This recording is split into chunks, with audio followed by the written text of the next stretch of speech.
Have you ever used your wheelchair as a weapon? I'm not gonna lie. There was a woman one time at a Bruce Springsteen concert who was really getting on my nerves. So did I kind of ram into her ankles just a little bit? Prove it.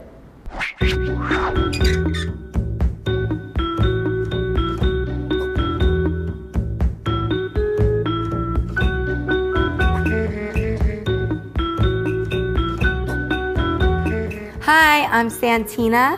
I'm living in California by way of New Jersey, and I'm not the only girl in a wheelchair, so I speak only on behalf of me today.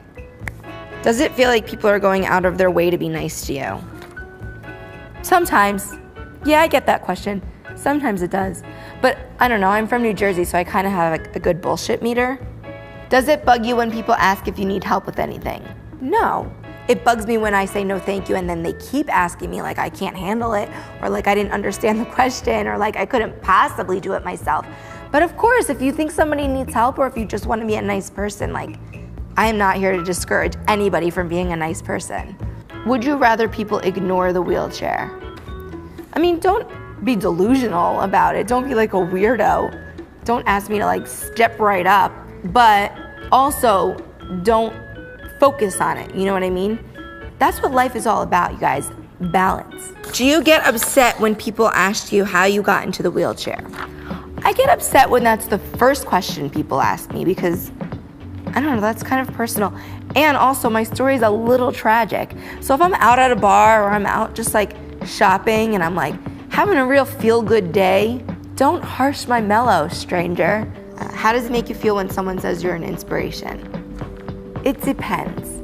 Why am I an inspiration? If they're inspired just because I like got dressed and left the house and I'm not at home like crying over my disability, then they can save it. But if you're inspired because you've seen my work, or you've seen something I've done, or you know, you've always wanted to move to California and never thought you could do it, but then you saw that I did it and that's like, wow, if she could do it, maybe I can do it. Then yes, great, thank you, happy to help. What can we do as a society to better provide for those in wheelchairs?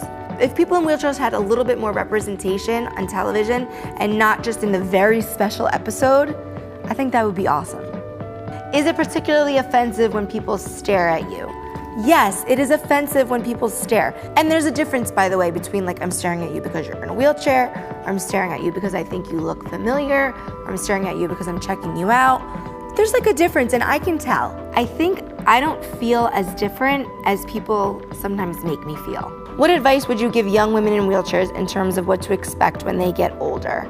If you're a young girl in a wheelchair, I do want you to know that like you can have dreams and you can follow those dreams, and you may need to make adjustments to those dreams, but don't assume you can't do it. You just might have to do it a different way.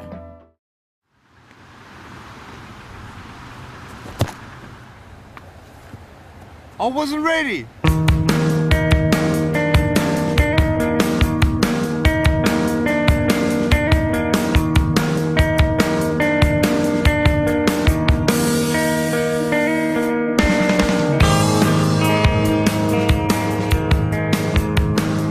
I have no arms and no legs, but I'm very thankful that I have my little chicken drumstick here.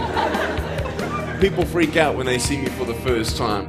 It's so cool. I was at a water slide all by myself. Everyone obviously at the bottom of the slide is looking up and waiting for other people to come down, and here I come and they're freaking out. They're like, you know, like this. And I was so tempted to look at myself and go, what happened? You know?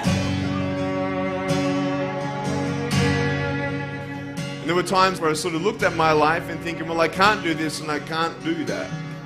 And you keep on concentrating on the things that you wish you had, or the things that you wish you didn't have. And you sort of forget what you do have. And there's no point, I believe, in my life where I wish I had arms and legs, I wish I had arms and legs, I wish I had arms and legs, because wishing won't help. But what I've seen in life are just a couple key principles, and the first thing that I've seen is to be thankful. It's hard to be thankful, man. I tell you, when I was 8 years old, I sort of summed up my life and thought, I'm never going to get married, I'm not going to have a job, I'm not going to have a life of purpose. What kind of a husband am I going to be if I can't even hold my wife's hand?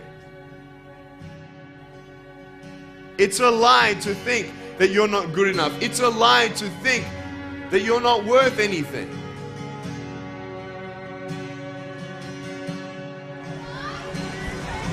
Oh boy. Woo! It's freezing, I can't feel my hands. I love life. You know, so many people come and say, how come you smile so much? And I'm like, well, it's a long story. But it's very simple at the same time. You see, it's very hard to smile sometimes in life. There are things that happen that you don't know and you don't understand, and you don't know if you're going to get through it. You know, you go through your storms in life and you don't know how long this storm's going to be. And today I want to share with you some principles that I've learned in my life that you can use in yours.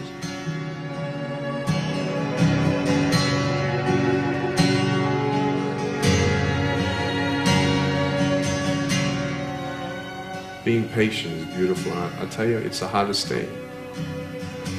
But I realize I may not have hands to hold my wife's hand, but when the time comes, I'll be able to hold her heart. I don't need hands to hold her heart. You know, it is scary to know how many girls have eating disorders. It is scary to know how many people are just angry at life because of their situation at home and angry at others. It's scary to know how many people actually feel like they're worth nothing.